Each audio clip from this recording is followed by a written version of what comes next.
Well, interestingly enough, Lynn Shanahan is someone that I didn't think that I knew, but one of my good friends, Nancy Schlepp, was like, "Oh yeah, remember Lynn was married to John Shanahan, who's the former CEO of Sandfire Resources, and she had actually come to our business a few years ago, and got to meet her then when I believe she had a big role in fashion in New York with Tommy Hilfiger. So Lynn is one of those people who's had a journey that spans many different industries, and so really excited to hear from her today. Let's take a poll of the crowd. How's everybody feeling? Are you stand up? Let's move our arms around and just do you have a dance song maybe that we could just kind of take a little dance break? Call Me Maybe, I don't know. Something from the 80s. Girls just want to have fun. I don't know. Give us a little sec. Oh, now I just got the thumbs up. We still want the dance break though. What have you got?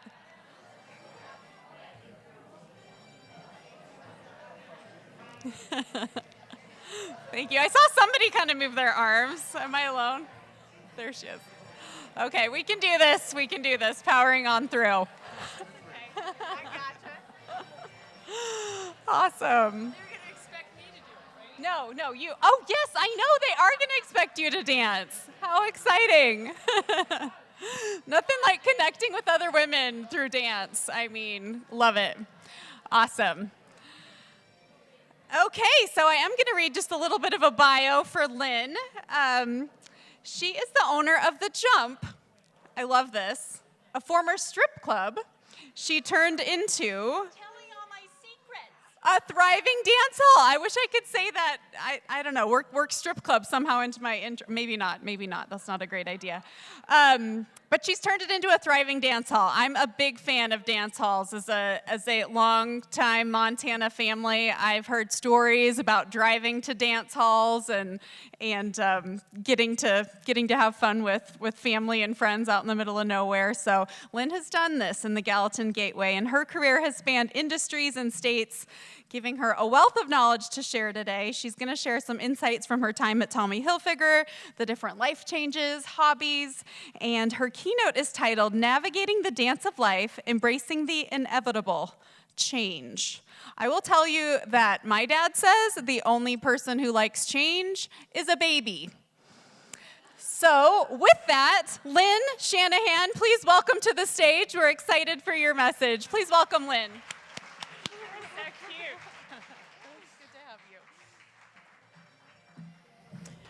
What an amazing day this has been. I've learned so much. I have more notes in my notebook down there with Nancy. I'm like, we keep elbowing each other. And I also have this great opportunity to send you off to happy hour. Thank you for waiting for me to come. So it's an honor to be here today. Among women who are building businesses, leading teams, raising families, serving communities, and navigating change every single day. Throughout my life, I have been mentored by some amazing women. As a mom, I made an effort to instill in my daughter and my two sons to respect the value of receiving mentorship. For me, the stories women would share of how they navigated complex lives and the rapid pace of change gave me a deep understanding of the human effort behind the images of success.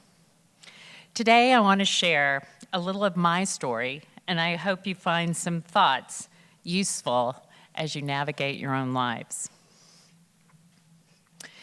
My formative years were in Oklahoma, with summers in Crested Butte, Colorado, then barely a mining town. My grandfather opened a haberdashery in 1939, which prompted my father to join him, where he opened one of the first Ralph Lauren stores in the country 50 years ago. Thus began my trek to New York City and ultimately to beautiful Gallatin Gateway. Some of you may know me as a local business owner or a former corporate executive, but in my 40s, I embraced a passion that I didn't even know I had: competitive ballroom dancing. And I hardly ever talk about it, but my pro partner and I have won 7 world championships. Now, how's that for an old lady? What I didn't expect was that ballroom would teach me as much about leading a company as the boardroom ever did. Because life and business rarely follow the choreography we planned. The music changes, the tempo accelerates, the competition might step right into your path. And in those moments, you have a choice. Freeze or move forward with confidence, even though you might feel wobbly in those 2.5-inch dance heels. Today, I want to share 3 leadership principles I've learned from dancing and from navigating major inflection points in business. Principle number 1, partnership. You'll never dance alone. In ballroom, there's always a lead and follow. Both roles matter equally. Both require strength. Both require trust. Both require you to listen to your partner's touch and to be ready to shift as a pair when the unpredictable happens. Early in my career, I thought I had my life mapped out, a perfect choreography. Graduate school in real estate development and finance, a move overseas, a clear trajectory. And then the visa didn't come through. And the commercial real estate market in the US hit record vacancy rates. That clear path vanished. So I returned to my apparel roots and took what was supposed to be an interim role with a company emerging from bankruptcy. I was placed in what was essentially a broom closet, writing business plans while the new partners sat and germinated strategy next door to build a brand around a fashion designer named Tommy Hilfiger. The strategy was to go to the capital markets to raise money to build proprietary shops in department stores, and I was chosen to be the one to lead. The partners were apparel dogs, streetwise and successful, but not really well schooled in finance. Because I had a business degree, their assumption was I knew how to do this. At 28, I was given an incredible opportunity, and I said yes. A team of talented lawyers and bankers, a nod to JP Morgan Chase and Morgan Stanley, with Tommy and I telling the story, we went public. But what put us on the map, with no question, is when Snoop Dogg wore our Tommy Rugby on Saturday Night Live's season opener in September of 1992. The music changed overnight, and we needed new choreography. Now the steps needed to flow differently, and the dance performed at a higher level. Integral to the success of Tommy was the building of a talented team of designers, merchandisers, salespeople, and of course, marketers. But more essential was the symbiotic connection to the incredible manufacturers of products we were not expert in designing and producing. I had the task of licensing. I looked for the best in the business. Estee Lauder companies for fragrance, Tommy and Tommy Girl, you may know them. Jockey for underwear, Movado for watches, and so on. We had over 40 product licenses and worldwide distribution. The momentum forward was meteoric. We danced to the same music, we moved in the same direction, and experienced great joy together. Here is what I learned.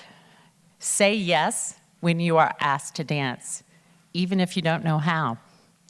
Listen and learn. Lead when needed, and be comfortable to follow the expert. Trust. Partnership drives acceleration. Principle number 2, when the music stops, market shifts, and ownership transitions. Within 15 years, the sales of Tommy Hilfiger brand were over $3 billion. It was a company ripe for sale, and it was purchased by a private equity company headquartered in Europe. The approach changed: growth at any cost, downsizing, cost-cutting, promotions. The music for the dream team I had worked with for over 15 years no longer played the same rhythm we recognized. It was time to pivot. Go back to what we did best: create partnerships with experts in their fields. We had started as entrepreneurs, but left as corporate executives. But our desire to build brands and businesses had not diminished. I want to pause for a second and talk about the dream team. Above all, between us was chemistry, communication, shared values, and a desire for continued learning. Each member has an individual quality that they have nurtured to add to our team. A global connector for business development with a penchant for diverse cultures. Design and creativity. Merchandisers, visualizing what you as a customer want to see on the shelves. And marketing, communicating with you, understanding the meaning of internal partnerships with each other, the business community, and the consumer. We had the fire. We were a team of talented women, and we put ourselves out there as the C2 Group Consulting. Together, we brought heritage brands like Airstream, Marimekko, an iconic Finnish brand, and Idlewind we created from scratch for Miranda Lambert, among others. We were recognized by some private equity firms to come in and help them. We went on to reinvent a multi-brand company called Kellwood Companies, a $500 million PE-owned company that had 50 failing brands, from items sold at Walmart and brands sold at Saks Fifth Avenue. A challenge, to say the very least. It was not a desire of mine or the team's to become known as turnaround experts, but it was the people, beaten and uninspired, that drove us to take it on and restart the music. Revenue was down, morale was fragile, uncertainty filled every room, and the owners wanted the music to play louder and faster. In dance, if the floor is too slick or too sticky or even too crowded, nothing works. In business, if employee culture is stuck, performance collapses.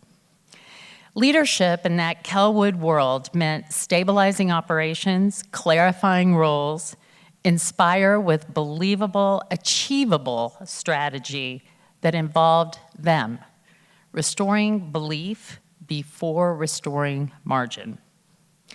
It took 18 months to lift the organization, realign the teams, to move forward with clear goals. Admittedly, tough decisions had to be made, but communication dictated the why. We together as an organization turned the company around from a negative $10 million revenue to a negative $10 million income to a positive $20 million. What were the learnings here? Lean into the unexpected. Make it your own. Have the courage to pivot. Trust in your talent and be bold. Women in business like you often navigate this duality particularly well, holding steadiness while adapting new strategies.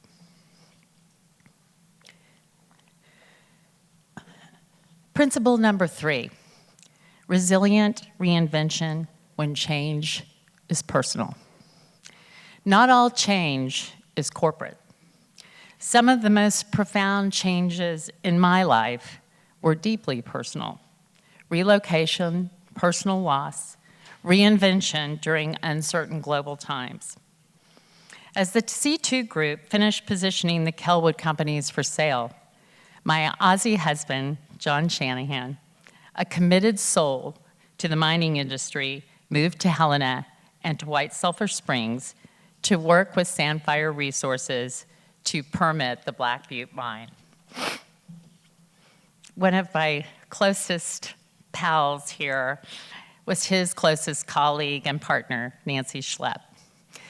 Together, they accomplished, with extremely talented geologists and engineers from Montana, the near impossible, permitting the copper mine.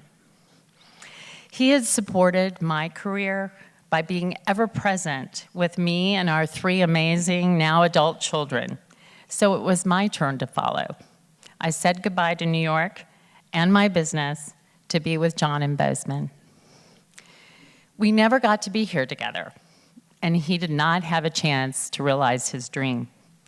He died while on vacation a week after I moved. A man so beloved by so many was taken suddenly away from us. I had an empty house here, an apartment in New York sold, and furniture on the way, and a door closed on a storied career. John was widely loved, and we had a glorious 32 years together. He left us in safety as COVID closed in, and my children literally got the last flight out from New York City. I did not know one person in Bozeman, and a wonderful woman, Judy Hammond, 80 years young, on the last day it was opened, welcomed me to the afternoon dance at the American Legion in Manhattan. There, I immediately had a community of friends. We danced to a band called the Sugar Daddies, and I felt like I could find joy again. Soon after, all the restaurants and bars and music venues closed because of COVID. I looked out every day at this vast blue sky, face up, needing to find purpose, move forward. So I fibbed a little. I did have a friend, but I didn't meet him here. I met a wonderful man on the plane heading back for my last trip to New York before the shutdown. We talked land, we talked real estate. I dusted off my learnings from school 20 years prior. We said our goodbyes at the gate, but smart me got the number. Networking, not dating. He is a celebrated land aggregator and an expert on land surveying and water rights. Just the man to call for a big idea, Tom Hennish. I wanted to bring joy to the community. I wanted to dance once again. Where better than to start with an old strip club? Same address, but different dancer. Tom was in. He wouldn't go in to look at it. I thought maybe some of the women might recognize him. So I had to do the surveying on that one by myself. But thanks to a talented team of local women, including Jackie Page, the publisher of Edible Magazine and owner of Power Yoga, Kathy Stark, previous owner of Starkey's Restaurant downtown, you may know it, and she is U.S. Foods local superstar now, and Kristen Dantanigan of Blue Smoke Barbecue in Three Forks. I was connected to contractors, food experts, and vendors across the state. We found individuals who wanted their next opportunity as we were going to be creating this place we called The Jump, but really it's the Cheers of the West, where everybody knows your name. Willing to brave the COVID supply disasters, Josh Anderson, formerly of Walker Construction, jumped ship and became RGC. Marcus Wilcox of Central, and I love having Elizabeth here, and Ryan Reeling of Edison Electric. We together transformed during COVID an old strip club in a design build that truly embodies our mission: to create great food, great dancing, and a great community. The only criteria for me are to have welcoming arms and the first dance with my 94-year-old cowboy partner, Ray, on Friday nights. We are in our 5th year now, and we continue to strive for delight and surprise when you walk in the door. Not having restaurant experience, dumb me, I assembled a great team of women and men, including our first chef, Rachel Lowndes, who I am very proud has moved to follow her dream in nursing. Our driving business manager, Jamie Loudisow, and I have a very popular bar manager, Gage Brumwell, who I allowed to build the bar of his dreams. And we now have a really talented chef, Jay Bethel, creating our delicious food. Now, if that's not an advertising campaign, I don't know what is. With this team, I lead, but boy, do I follow. They are the best, and yes, I listen to them. I'm trying to teach them not to say to me, Lynn, you're going to hate this idea.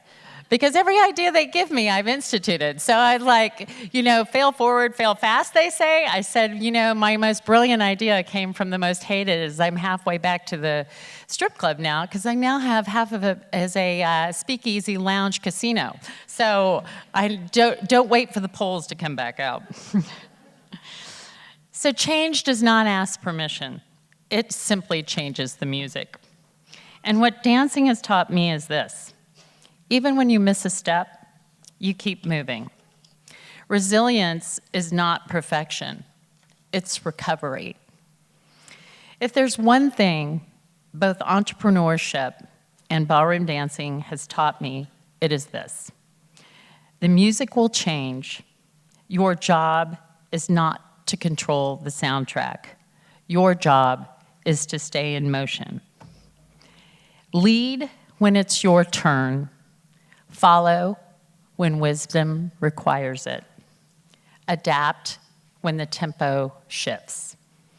And never forget that you do not dance alone. To every woman in this room, I encourage you to continue navigating growth. Challenge yourselves. Embrace ambition and reinvention. And above all, keep dancing. So lastly, I want to report that The Jump is my best dating app. We have 13 wedding couples that have met at The Jump, and most importantly, I'm one of them. So, thank you.